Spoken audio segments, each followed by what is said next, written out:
so happened that Krishna was ruling over Dwaraka. When Krishna was ruling over Dwaraka, Brahma wanted to visit Lord Krishna and take his blessings.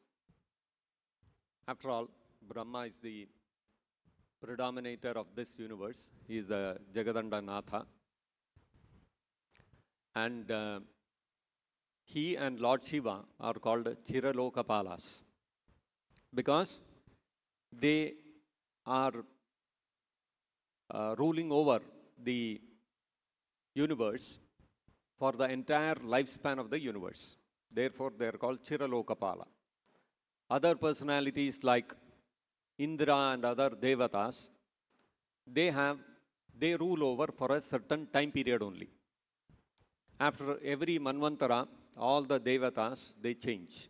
They have to give way to other living entities who will take over as the devatas. But Brahma and Shiva remain constant throughout the entire lifespan of the universe. So they are called Chiralokapalas.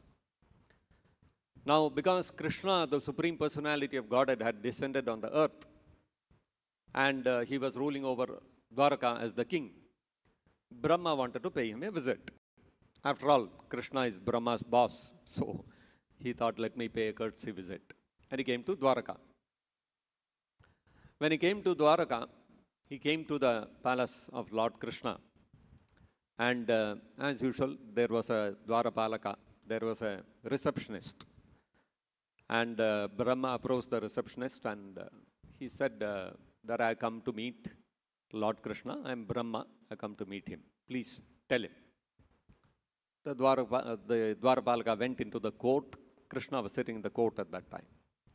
He went into the court and informed Krishna that somebody has come to meet you. He is saying that he is Brahma. Krishna, please ask him, which Brahma has come? What is your name? Because all these posts, Brahma, Indra, etc., these are all posts. And the people who are occupying those posts have a certain name. Just like we also say president of a country or a prime minister of a country. That's the name of the post. And when they are addressed respectfully, people will say Mr. President or Mr. Prime Minister, like that. But they have their own name also. Similarly, even all the devatas also, the titles of Brahma, Indra, etc., these are all designations of that particular post, like Prime Minister and President. But each of them have their own name. So Krishna asked the Dwarapalaka, the receptionist, you please go and ask him which Brahma has come and what is his name. The Dwarapalaka came back to the wherever their reception lounge was, and he asked Brahma. Krishna has asked that that you must identify yourself, which Brahma you are and what is your name.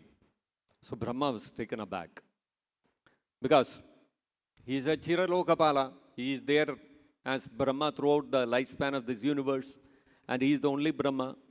So he said, please tell him that the father of Sanaka Rishi, the father of the 4 Kumaras, and the Chaturmukha Brahma has come to meet him because he has 4 heads.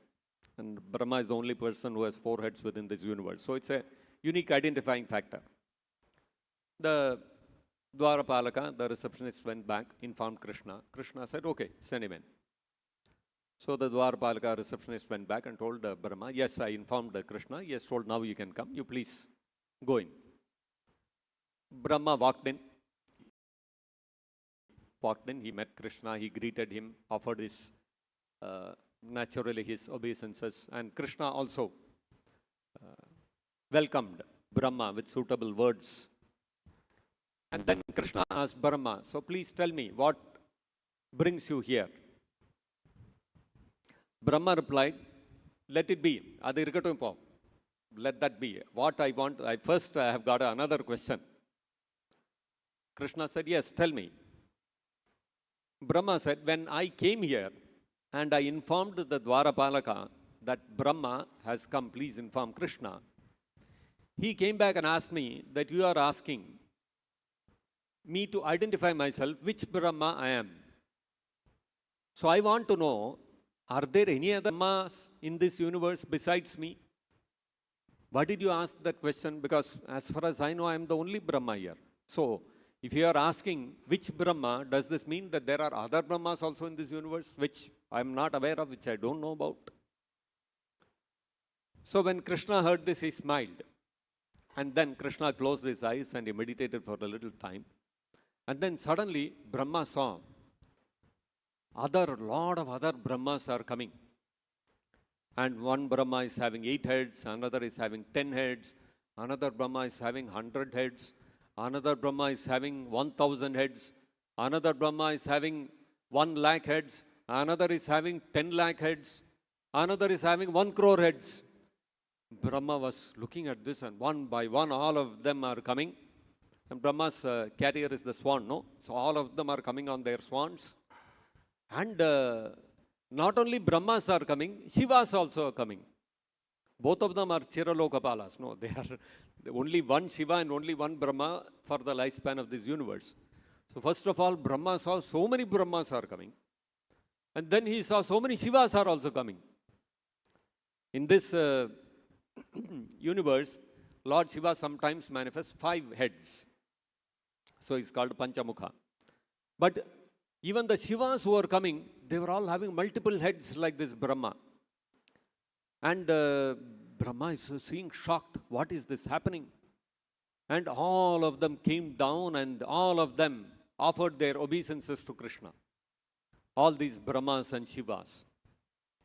And when all the Brahmas were offering their obeisances to Krishna, their heads were all touching the ground and their heads were all decorated with wonderful crowns, valuable crowns.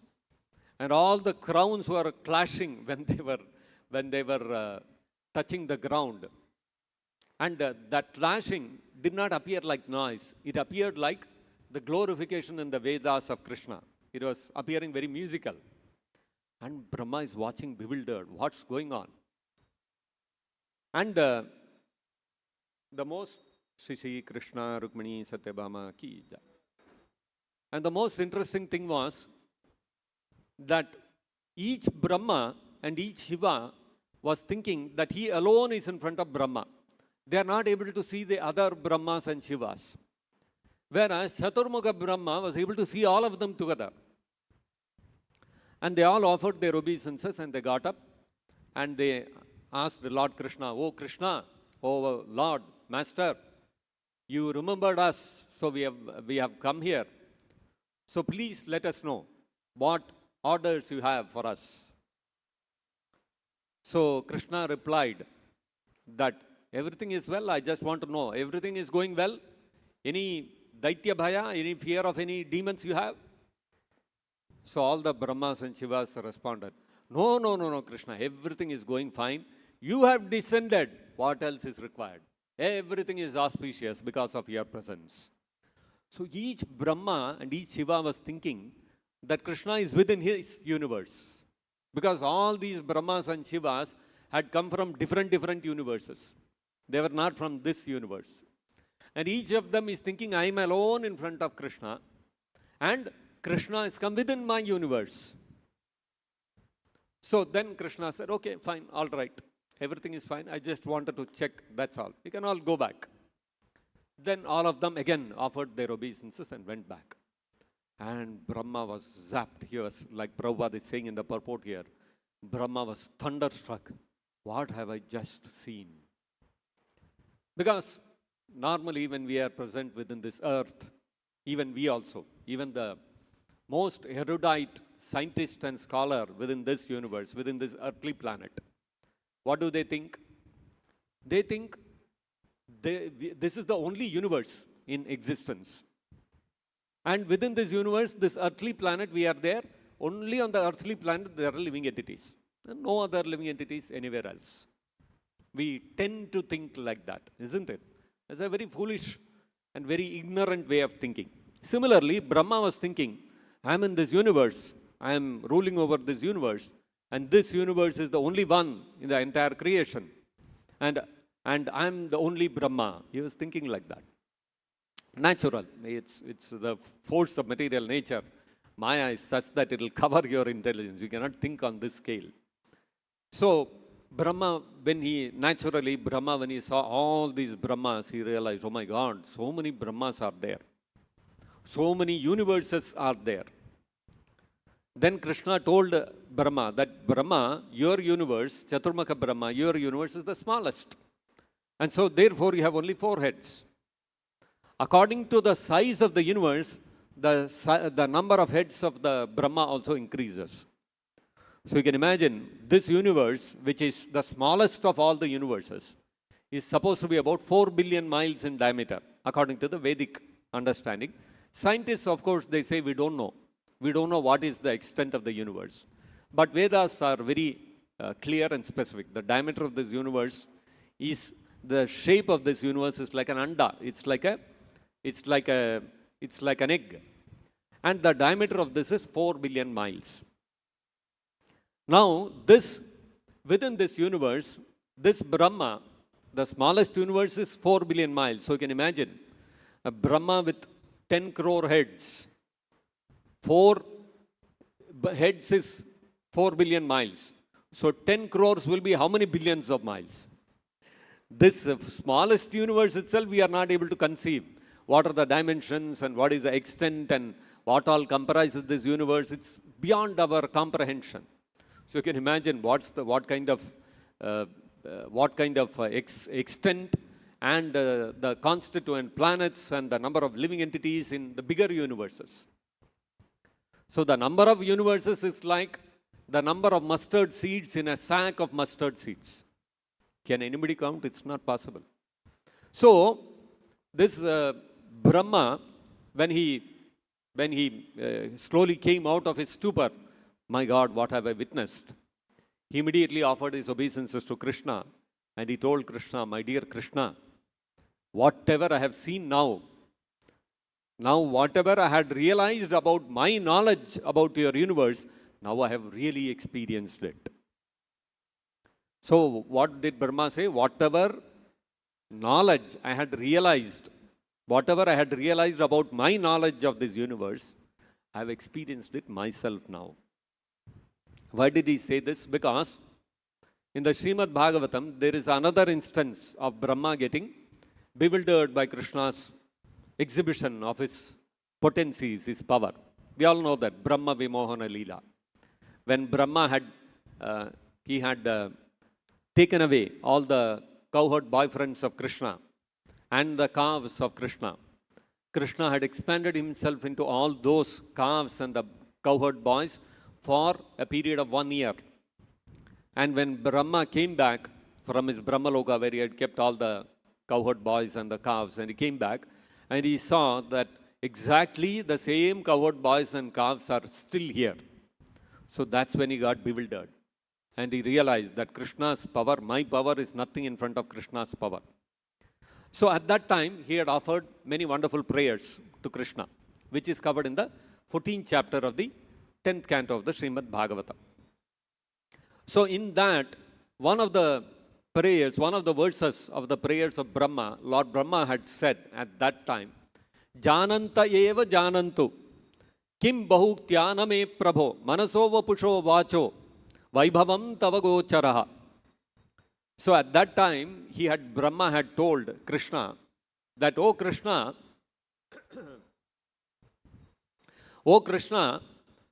Jananta eva janantu. There may be many people who say that, I know all the extent of the potencies of Krishna.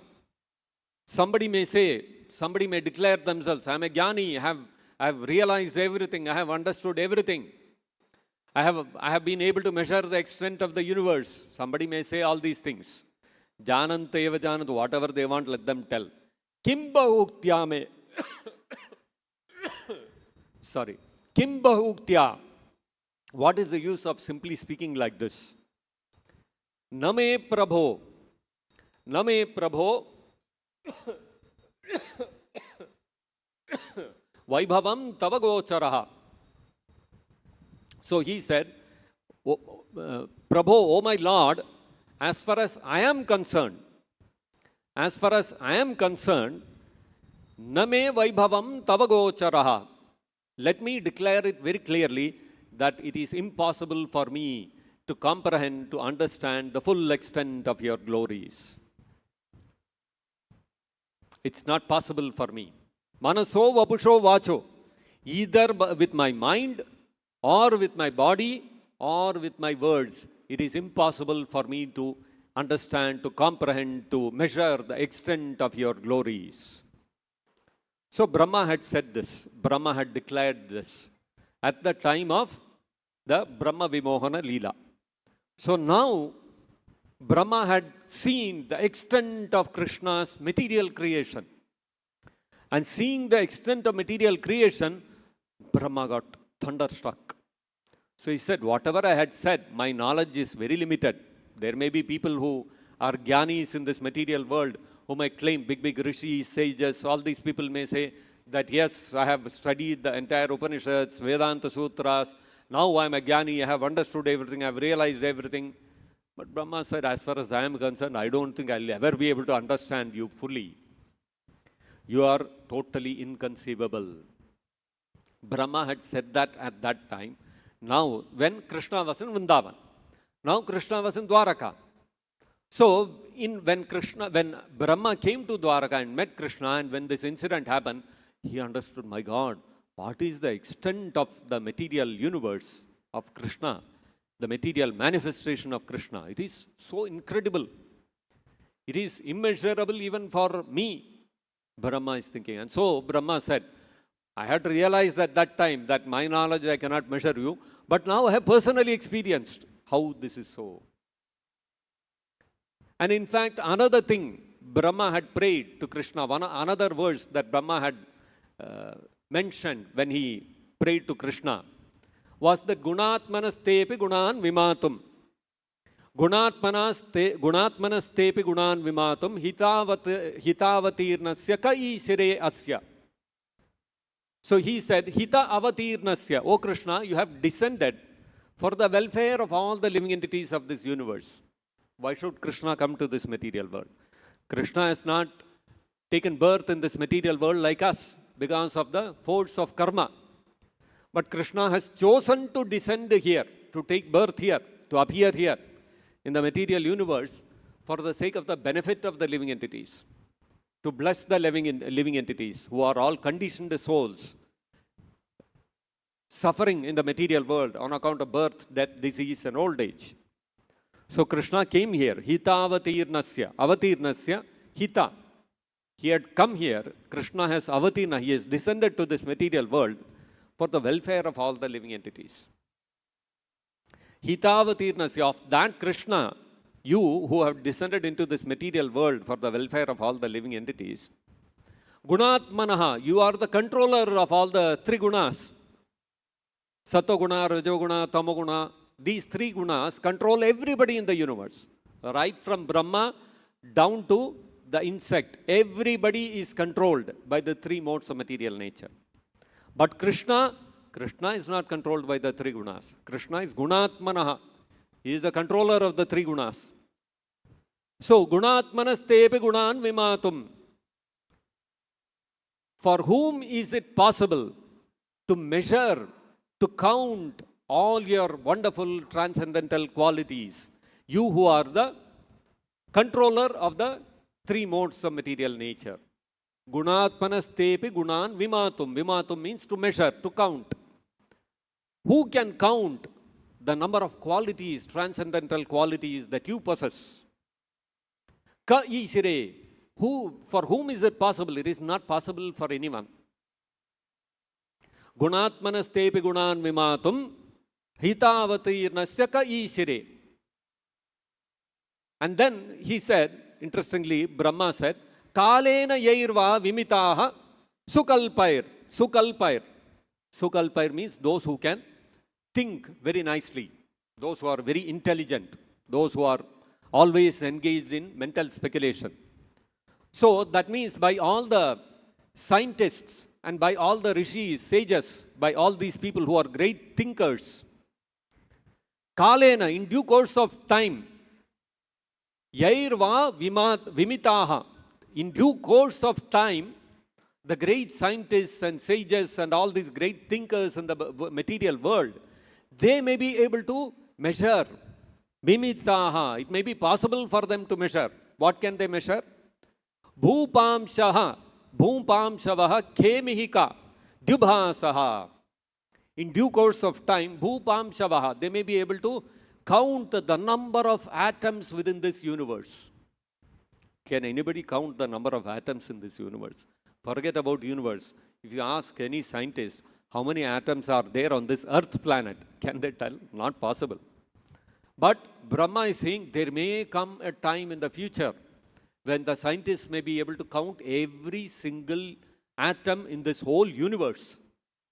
Imagine how much science must have progressed to be able to count all the atoms in the universe. Current state of science is, they say, beyond one certain point, we don't know what is there in this universe. So many light years, we know to that extent, there are so many planets, asteroids, suns, stars, all these things are there. Beyond that, what is there, we don't know. This is the current state of the material science. So, imagine there may come a time when the scientists are able to measure the extent of this universe, diameter, end to end. And then they may be able to even come to the point, advanced technology and science to the point where they can count the number of atoms in the universe. Bhupamchavaha, Ke Dubhasaha, and Ke in the sky, Dubhasaha, how many stars and planets are there? That also they may be able to count, which also today science is not able to do. But science may advance to that extent where the scientists are able to count every single planet and star in this universe. And Mihikaha, they may be able to count the total number of particles in snow. Can you imagine? Can anybody count the number of particles in snow?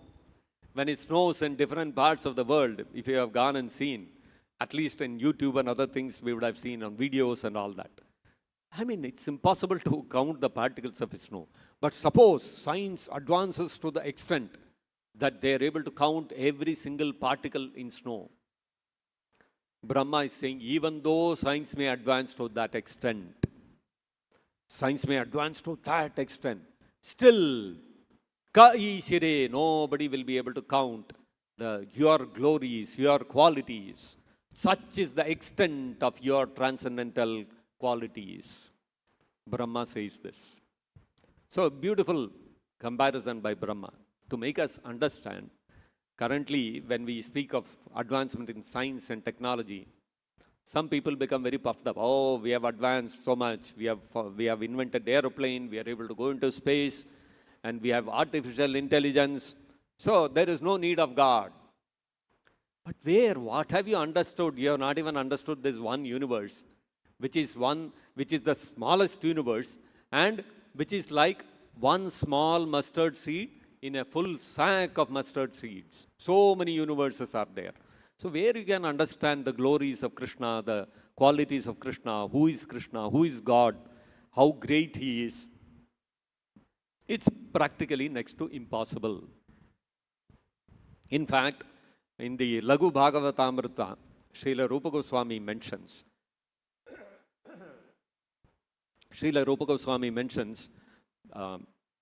Tripad Vibhuter, Dhamatvat, Tripad Bhutam Tat Padam. So he is saying, Rupa Goswami is saying, Tripad Vibhuter Dhamatvat, because Tat Padam means, Padam means abode. Tat means that abode. So what does that abode mean? Normally in Vedic language, Tat refers to the spiritual world. And Idam refers to this material manifestation. That's how generally in Vedic terminology, that's what it means. Om Tat Sat, meaning the spiritual realm is eternal, whereas this material world, Idam Asat, this material world is temporary. It is not eternal. So Tat refers to the spiritual world. Tat Padam, the spiritual universe, the spiritual world.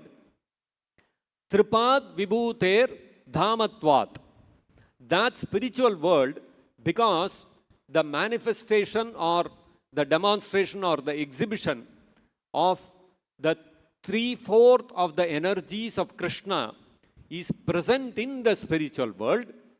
Tripad Bhutam. Therefore, the spiritual world is called Tripad Bhuta. It is called the 3/4 of the creation. Same time, Vibhutir Mayiki Prokta Sarva Padatmika Yataha. At the same time, Mayiki, this material world, which is the demonstration of the Maya energy of Krishna, the material energy of Krishna, it is Vibhutir Mayiki. It is the manifestation, this whole material manifestation is the manifestation of one energy of Krishna, which is the material energy, the Maya energy. Therefore, Padatmika Yataha. Therefore, this material manifestation is called Ekapad Vibhuti. Means it is 1/4 of the creation. So, 1/4 of this creation itself, like Brahma described, is inconceivable even for Brahma, who is Adi Kavi, the most intelligent, the most learned person within this universe, the creator of this material universe, the secondary creator of this material universe. Even for him, this material manifestation is bewildering. And he said, Jananta eva janantu, kim bahutya name prabho. He said that people may claim that they have understood, they have been able to measure and all that. As far as I am concerned, I can clearly say that it is not possible for even me to understand your qualities, your glories, your material man. So this material manifestation itself is so incredible. And Krishna describes in the 7th chapter of the Bhagavad Gita briefly, and in the 10th chapter of the Bhagavad Gita a little more elaborately, about his Ekapad Vibhuti, about his 1/4 of this creation. Rasoham apsu kaunteya, prabhasmi shishuryo, etc., etc., etc. So that Ekapad Vibhuti, 1/4, the manifestation of 1/4 of his potencies, is itself so inconceivable. Forget about conceiving his 3/4 energy, which is in the spiritual world. And then comes the possessor of that energy, which is Krishna. There is the question of understanding him. So, one has to understand that this is the greatness of the Supreme Personality of Godhead. Generally, we say that God is great. So, when we hear about these things from the Vedic scriptures, we can understand how great is the Supreme Lord, how great is God. God is so great, it is impossible to conceive of him and his energies. We can only understand the Supreme Lord, we can understand God, we can understand Krishna to a tiny extent. It's not possible to understand him fully. So, therefore, these descriptions, like what is given in today's verse, Etadandam Visheshakam Krama Vriddhair Dashottaraihi. Krama Vriddhaihi Dasha Uttaraihi. This material universe is like a andam. It is like an egg. That means it is a little elliptical. It's not exactly like a sphere. And it is covered by a shell. That's why it's called an anda. Jagadanda. This universe is called an anda because it is little elliptical in shape and it is also covered by a shell, exactly like an egg. Now, when you take an ordinary egg, the shell is very thin. In the case of this universe, the diameter of this universe is 4 billion miles, and then it has multiple shells. And these shells, Krama Vriddhaihi Dasha Uttaraihi. Krama Vriddhaihi. One after another, Dasha Uttaraihi. It increases by 10 times. So the first shell covering the universe is the shell of water. And that shell is 40 billion miles in diameter. The next shell covering the shell of water is the shell of air, which is 10 times the previous layer. That means it is 400 billion miles in diameter. So like that, every layer, dasha uttaraihi, krama vriddhair dasha uttaraihi. So one after another, water, air, fire, sky, ego, mahattattva. They increase in thickness one after the other, each one 10 times bigger than the previous one. So you can imagine the shell. The shell itself is so huge, and this universe is covered by such several layers of shells. Naturally, this universe is very, very dark. Although the spiritual world is completely self-effulgent, as Krishna says in the Bhagavad Gita, na tad bhasayate shashanko na suryo. The spiritual world is self-effulgent. There is no need for a sun or moon there. Sun and moon are not needed there, because the spiritual planets are all self-effulgent. But a sun and a moon is required in this material universe. Why? Because this material world is so dark. Why is it dark? Because so many shells are covering it. And so therefore, the light in the spiritual world cannot penetrate here. Of course, it penetrates to a small, very small fraction. And that light, effulgence from the spiritual world, which is to a very small extent it is penetrating into this material universe, is what is reflected by the sun and the moon. And that is how we are able to sit and we are able to see things, we are able to have some light within this material world also, although this is a dark place. So you need artificial lighting in the material universe because it is dark. Why is it dark? Because of so many shells covering it, each shell being 10 times bigger than the previous shell. So you can imagine this is one universe, and this one universe, what we are talking of, is the smallest universe. The scientists of today have not been able to get to the end of this universe. Forget about knowing that beyond this end of the universe, there are so many shells.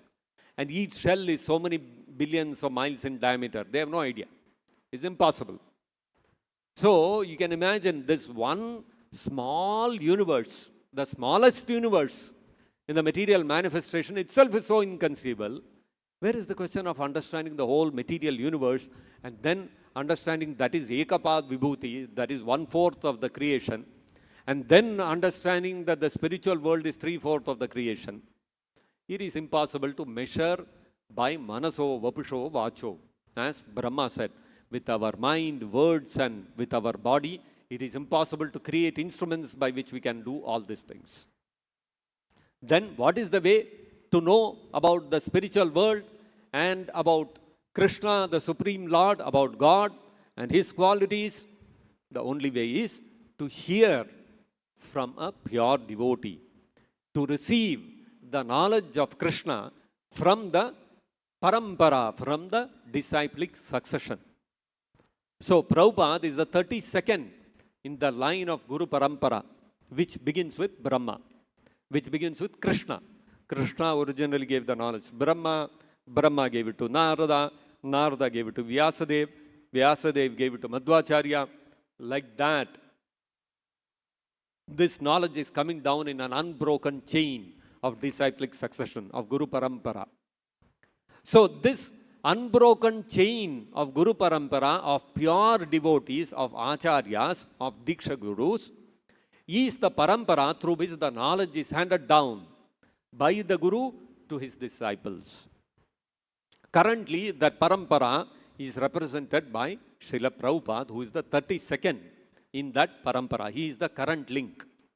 So, if we approach Prabhupada, surrender to him, accept him as our Diksha Guru, and study his books, then we will be able to understand a little bit about Krishna and the spiritual world, and we will be able to understand, we will be able to gain that knowledge. That knowledge will be revealed in our heart. By our own effort, by the ascending process, it is not possible to know. By the Aroha Pantha, it is not possible to know about Krishna, his qualities, and the spiritual world. The only way is to understand it by the Avaroha Pantha, by the descending process, We have to receive that knowledge from a pure devotee who has been designated by his spiritual master to act as a spiritual master, and who has come down from the spiritual world to this material world for the specific purpose of liberating the conditioned souls. Only when we take shelter of such a pure devotee and accept him as our Diksha Guru, will actual knowledge get revealed in our heart. Will it become realized knowledge, not simply theoretical knowledge. We will get realized knowledge, and it will enable us to go back to that spiritual world. Otherwise, jananta eva janantu. People may say, no, I have read, I have understood, I have realized, I have understood what is Krishna, what is the spiritual world. But Prabhupada is not my Diksha Guru. Somebody else is my Diksha Guru. But I have read Prabhupada's books. I have understood enough. Jananta eva janantu. You may think that you know, but realization will not be there.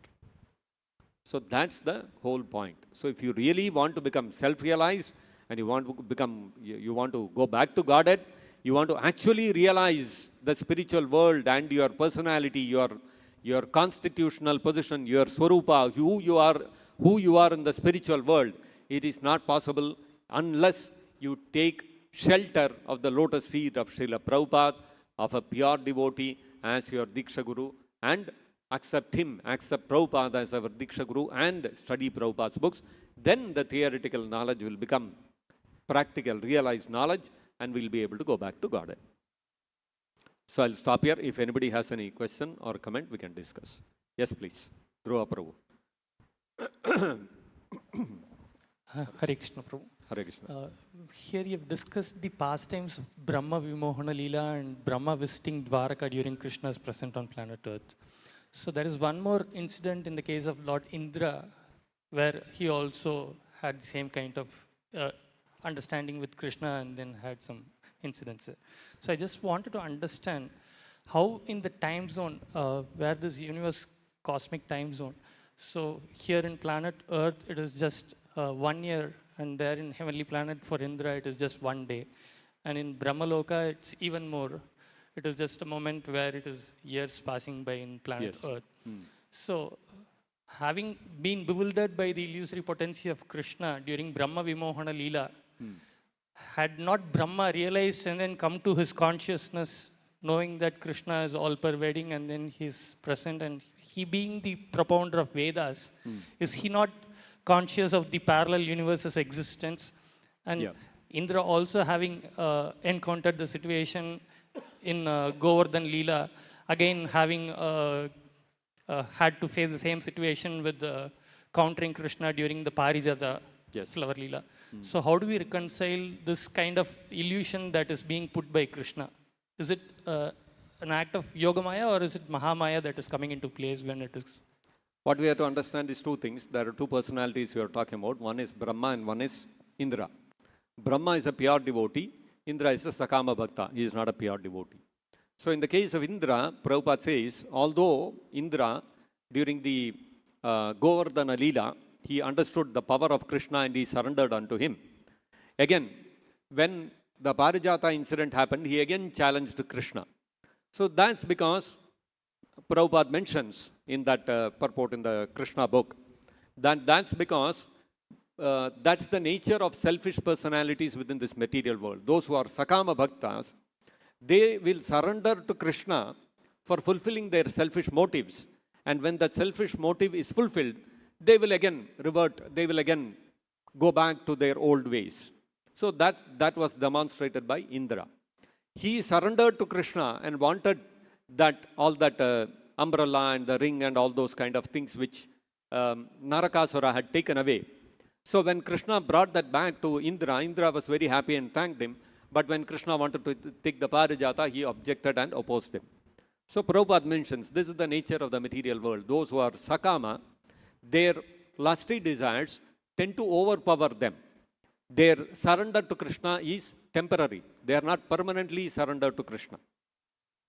Now when in the case of Brahma, Brahma himself says that what I had realized about my knowledge being limited, that's what he's saying. By knowledge being limited, I cannot measure your potencies, today I have personally experienced.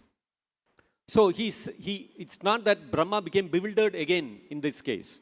It is just that Brahma got an opportunity to see with his own eyes how what he had understood during the Brahma Vimohana Leela, that is impossible for him to measure the glories of Krishna. That's again, he had a perfect experience of that.